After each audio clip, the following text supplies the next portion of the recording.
ماشي للأجور وهو ماشي للتوريد العشوائي.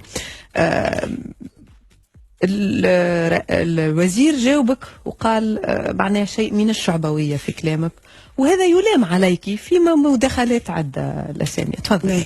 أول حاجة ساعة نعاود نأكد اللي هي هذه الحكومة هذه هي حكومة تحيل بامتياز زادة.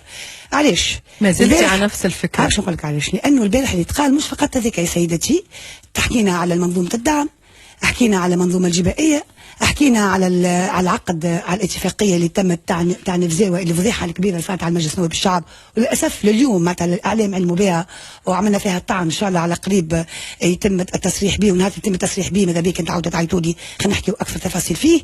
حكينا على قانون نتاع الهيئه المكافحه الفساد اللي عملوا فيه لعبه، بالنسبه لنا احنا لعبه او اجرام قانوني اللي يفرغ هذه الهيئه من كل مضمونها ويقع اي موج.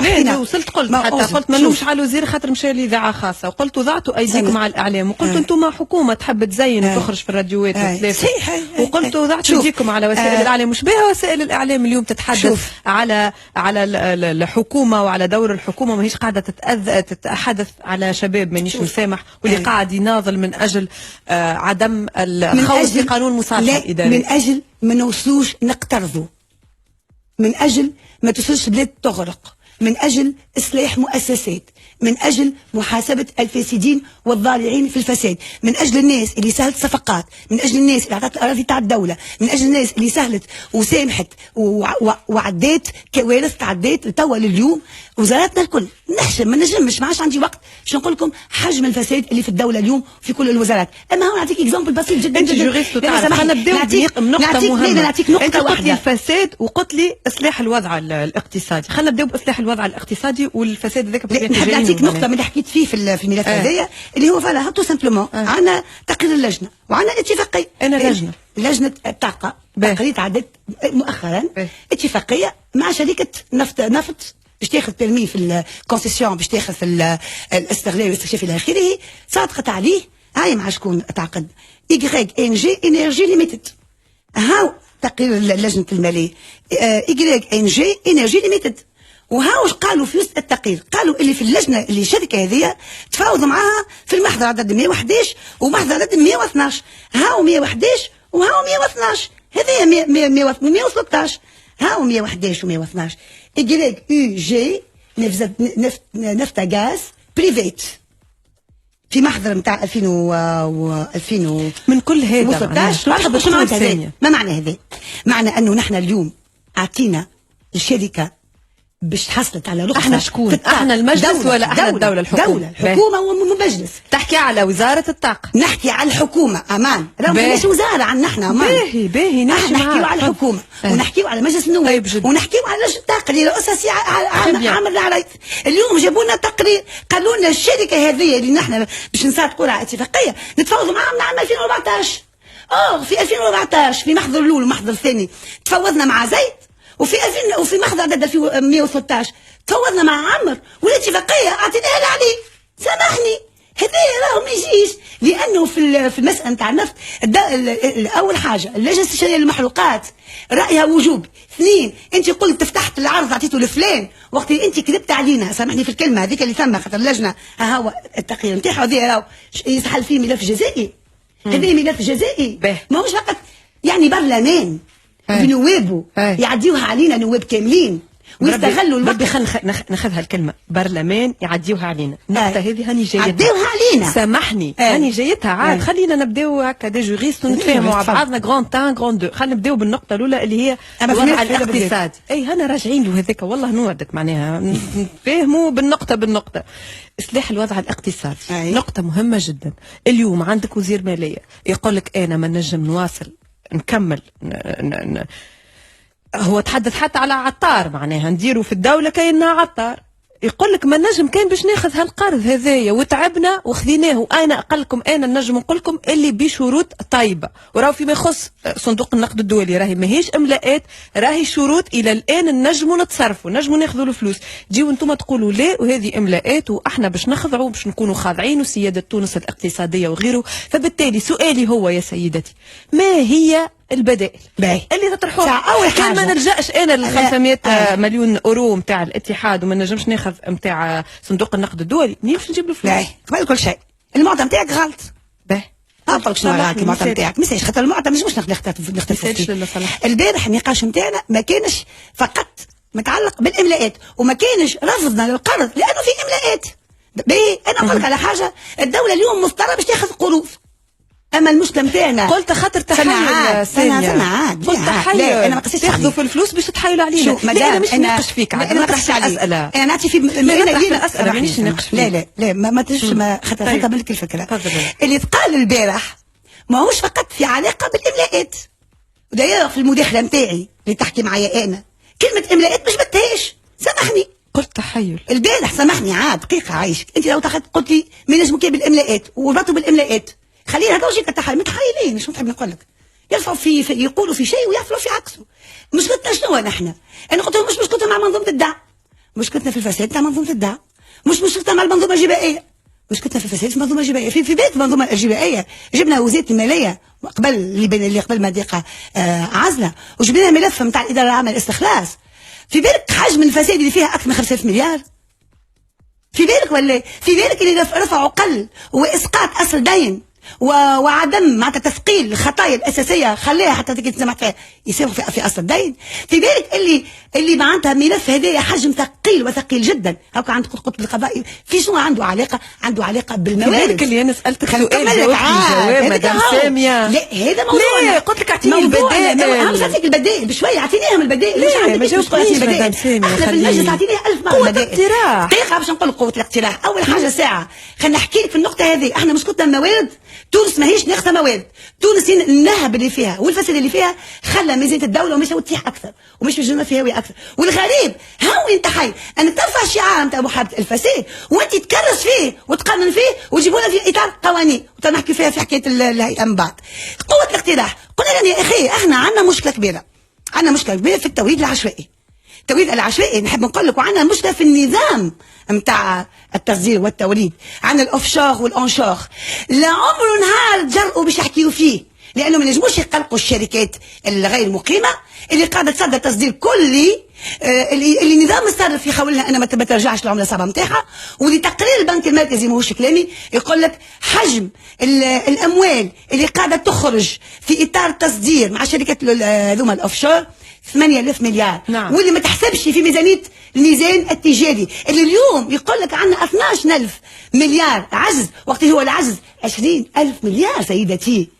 ها وشنو اللي عندنا ناس قلتي كلمات مفاتيح بالنسبه لي نحب نبني عليها. عندنا بوز صغيره. لا ما هو نتشاركوا في الافكار. انا خديت ممكن انت كي تتكلم انا نبدا ناخذ دينات باش ما نقولكش في كلام ما قلتوش.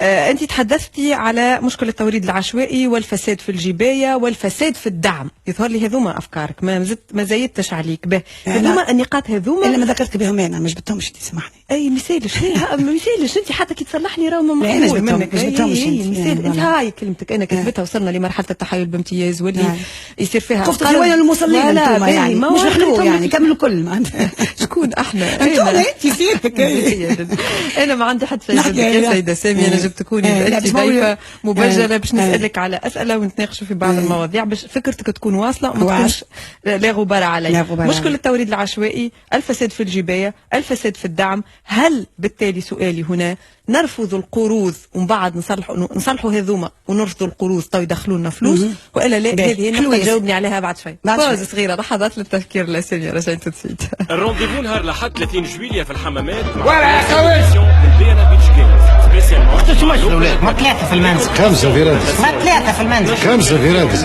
ما 3 في المنزل. يا ودي زي ما العناد يا ودي ما عارف يرحم الله. يا ولدي ما 3 في المنزل. ما 3 في المنزل.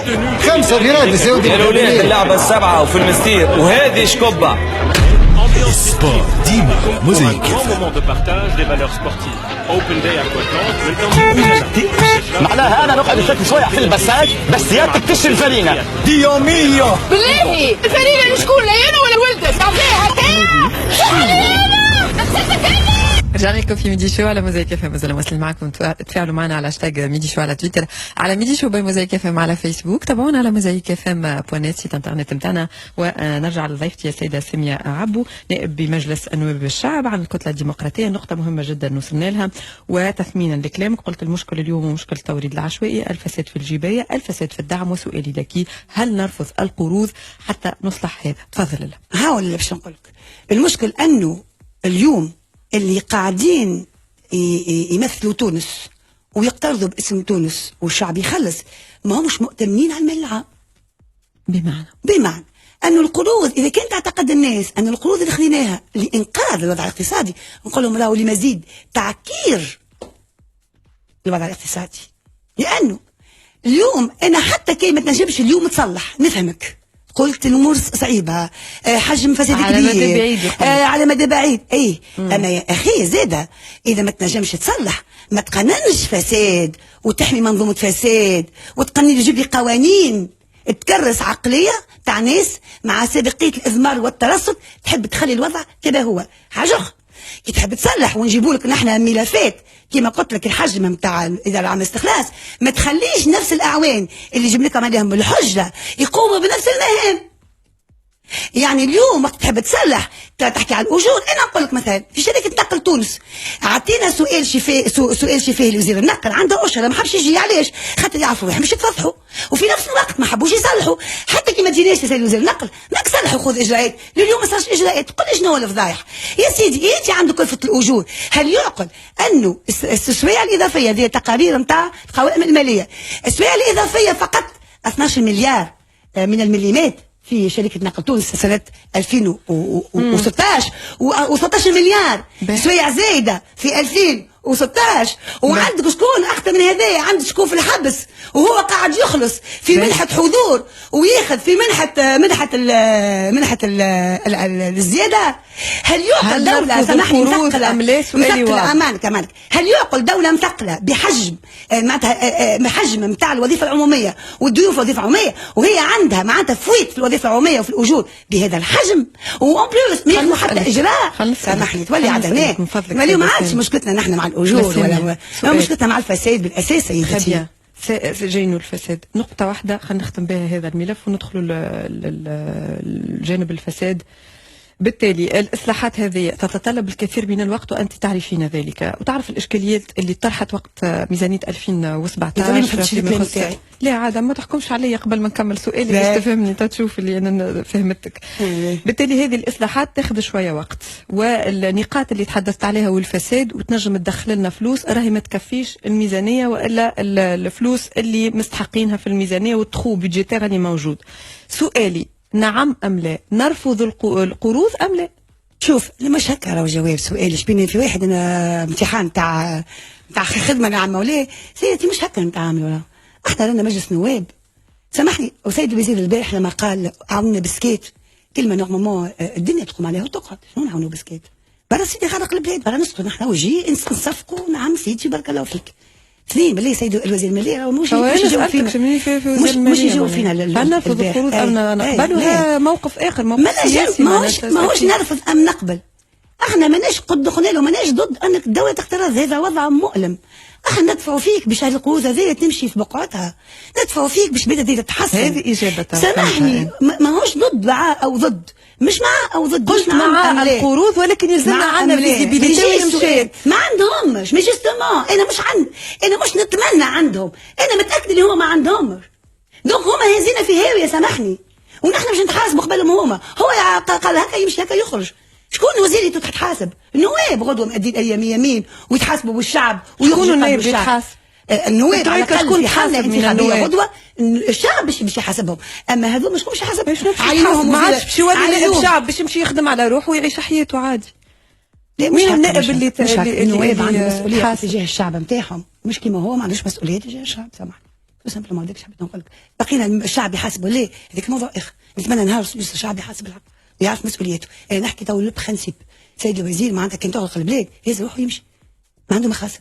والنائب لا سامحني، المنطق المبدا شنو يعمل النائب؟ الاصل انه يتحاسب، تحس بانه هو كان سبب اصل المبدا الواقع غير ذلك. لا احنا خلينا من الواقع، انت تحكي لي على الواقع تحكي على يجب ام لا يجب، يكون ام لا يكون. ما نجمش نجاوبك يكون او لا يكون، مع ام ضد. شنو مع ام ضد؟ ما تجيش هكا المساله. حبيت نقول لك يا سيدتي تو سامبلومون باختصار ونختموا، احنا من خلال موقعنا ومسؤوليتنا نحب نقول للشعب التونسي يسمع فيا، الناس اللي يحكموا فينا اليوم ما همش مؤتمنين على تونس ومش مؤتمنين على المال العام. الناس هذوما اليوم متعمدين مع سابقه الاذمار والترصد لحمايه منظومه فساد هي سبب اللي خلتنا نغرقوا. شوف تونس لا فقيره، ولذلك انتم من بين الاعضاء نواب اللي مصحين على العريضه لطعن في دستوريه قانون الحوكمه الراشده. خلينا نفصلوا النقطه هذه لانه مهم جدا، مهم جدا جدا جدا. خلينا نعطيك ساعه الظروف اللي تعمل فيه القانون. القانون هذا تعمل في ظروف الوغ لا صعبه جدا، وحاجه من الحاجات اللي قلقتنا انهم جابوا لنا رقدوا عام كامل وجاونا في جمعتين الاخرانيين حجم من القوانين، قوانين هامه، قوانين خطيره، بالاضافه الى القوانين المطروحه في اللجان كما اللجنه الماليه. عندنا قانون اساسي للميزانيه وما ادراك ما قال السيد الوزير. هذه القوانين حسيلوا وجابوا لنا. احنا عدينا قانون الاحكام المشتركه، عملنا الطعن فيه، ما زدتش راسي من الطعن. جانا اتفاقيات، فقنا بعد المصادقه بهذه الاخلالات، بعد المصادقه باش نقول مش اخلالات، جريمه هذه فقنا بها بعد المصادقه. عملنا الطعن، مازال ما زدتش راسي انا من الطعن نتاع الاتفاقيات الزوز، ويجينا القانون هذا. القانون هذا مشينا سالنا شنو المشكله. عندنا الهيئه نتاع محاكمه الرشيد وفيها فساد، وعندنا النواب قالوا المشكله في فصل 19 وفصل 20. تعدى القانون ما حق ما ريناش باش تعرف اللي احنا ماناش ضد راهو. تفهم احنا ما ريناش على فصل 19 فصل 20. لما تعطي الذات العدليه لاعوان جهاز مكافحه الفساد حاجه عاديه، هما اعوان الغابات عندهم الضبط العدليه. اما وقت الهيئه عندها هي جهاز التقصي وعندها ماهيش مشكله فريمون تستحق باش نقول لا. قلت ايه وصوتنا معها بناء على ماذا؟ بناء على ما وصل الينا من معلومات ومن معناتها معطيات حول الاشكال الحقيقي اللي هم على الاقل يقولوا الاشكال الحقيقي. اتضح بعد المصادقه اتضح مسألة الاخرى. احنا تفاهمنا باش نرفعوا الطعن ككتله. احنا عندنا نقول لك على حاجه، مبدا الطعن هذه مثلا معناها فيها تضامن بين زوز الكتل البلوك، ماك تعرف في النائب مش باش تلمهم. دونك عندنا مبدا تضامن مع بين بعضنا المعارضه، حتى كان جينا احنا صوتنا مع القانون وهم يحبوا يطعنوا فيه نمشيو معاهم بالطعن، لانه هذه مش عركه، مش خصومه نتاع اشخاص وانما معركه موضوعيه، خصومه موضوعيه على قانون ما. والاصل في الاشياء ان كل القوانين تعدى على المحكمه الدستوريه. اذا به معناتها بعد ما قينا القانون اتضح اني مش مسألة خاطر مبدا تتضامن، خاطر عملت فيه انجاجمون كامل، لانه القانون هذايا حقيقه فضيحه. بدينا نحكي فيه شنو الفضيحه. شوف